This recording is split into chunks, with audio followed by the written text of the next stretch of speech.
Soal penulisan sejarah itu adalah pendapat saya pribadi soal itu, soal massal itu, diksi massal. Kenapa? Massal itu sangat identik dengan terstruktur dan sistematis.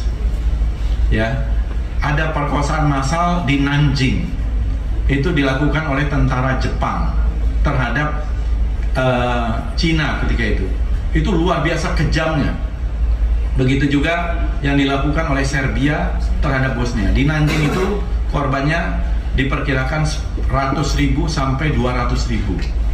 Di Bosnia itu antara 30.000 sampai 50.000. Nah, di kita ya, saya tidak menegasikan bahwa itu terjadi dan saya mengutuk dengan keras, dan kalau ada fakta-fakta yang terkait hukum atau pendokumentasian, saya kira tidak ada masalah.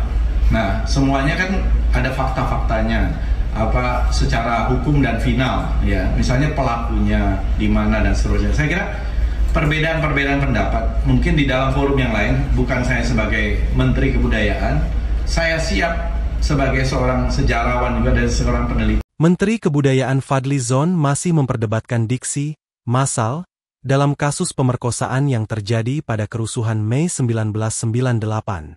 Ia pun membandingkannya dengan peristiwa pembantaian warga sipil di Nanjing, Cina, oleh tentara Jepang yang memakan 100.000 sampai 200.000 korban jiwa. Menurutnya, diksi massal mengandung makna terstruktur dan sistematis dalam sebuah peristiwa. Massal itu sangat identik dengan terstruktur dan sistematis. Di Nanjing, korbannya diperkirakan 100.000 sampai 200.000, di Bosnia itu antara 30.000 sampai 50.000. Nah, di kita, saya tidak menegasikan bahwa itu terjadi, dan saya mengutuk dengan keras, ujar Fadly Zon dalam rapat kerja dengan Komisi 11 DPR, Rabu.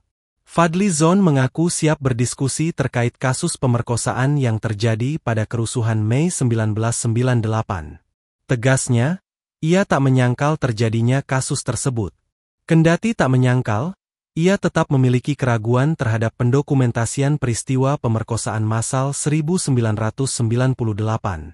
Dalam rapat dengan Komisi 10, Fadly Zon menyinggung pernyataan aktivis hak asasi manusia, HAM, Sidney Jones, yang disebut kesulitan menemukan korban secara langsung dalam investigasi. Ini majalah Tempo yang baru terbit pada waktu itu tahun 98, dibaca di sini dan bisa dikutip bagaimana mereka juga melakukan investigasi, ucap Fadly sambil mengangkat majalah Tempo. Kalau tidak salah seorang wartawannya mengatakan investigasi 3 bulan soal perkosaan massal itu, ada kesulitan. Sidney Jones mengatakan tidak ketemu satu orang pun korban. Sambungnya. Download Tribun X sekarang, menghadirkan lokal menjadi Indonesia.